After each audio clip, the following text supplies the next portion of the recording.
Magandang hapon po sa lahat. Tayo nagbabalik ulit dito sa ating YouTube channel. Ayan, muntikong YouTube channel. Samuel Soriano TV29. Para mag-discuss ulit ng another coins. Ayan, at may sharing natin ang mga presyo po kung magkano na ang kanilang mahalaga. Ang aking coins na mga koleksyon. Ayan po. At magandang hapon po sa lahat. Ayan, papasalamat lamang tayo sa ating mga subscriber. Ayan, lahat po ng aking mga subscriber, maraming salamat sa inyong lahat. Lalo-lalo na po yung mga silent viewers natin dyan na sumusuporta dito sa aking munting channel. Ayan, maraming salamat po sa inyong lahat. Ayan po.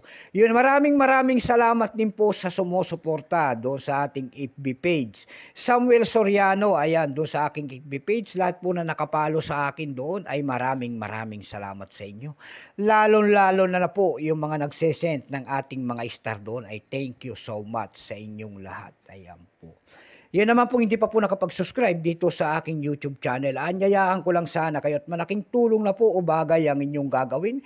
Tulad na lamang ng pagpindot ng ating subscribe button, like and share para ma-update ko kayo sa mga latest ko pang gagawin mga video po.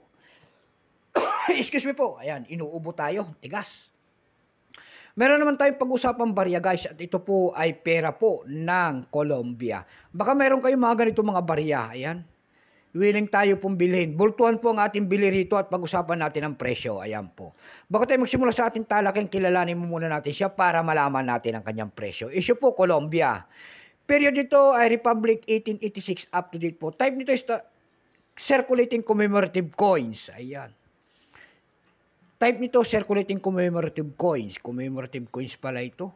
Years 1971, value nito 5 pesos Colombia. Currency piso 1847 up to date po. Composition niyan ay nickel clad steel. May bigat itong 10 grams, may habang 30 mm. May kapal po naman itong 2.2 mm. Hugis po bilog, syempre. Orientation, coin alignment.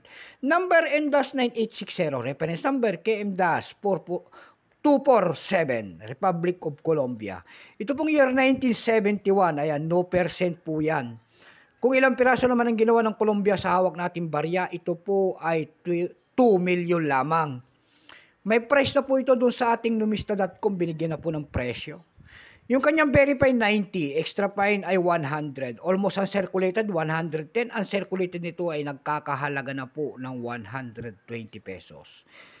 Ayan. Dumako naman tayo sa kanyang presyo.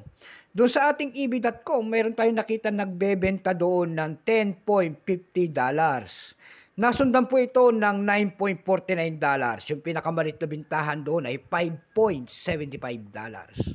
Ayan lamang po ang ating may babahagi. Kasi nga, doon sa carousel page, wala tayong nakitang nagbebenta nito. Ayan, wala yata silang mahagilap na ganitong mga coins. So hanggang dito na lamang po. Keep safe po sa lahat and God bless.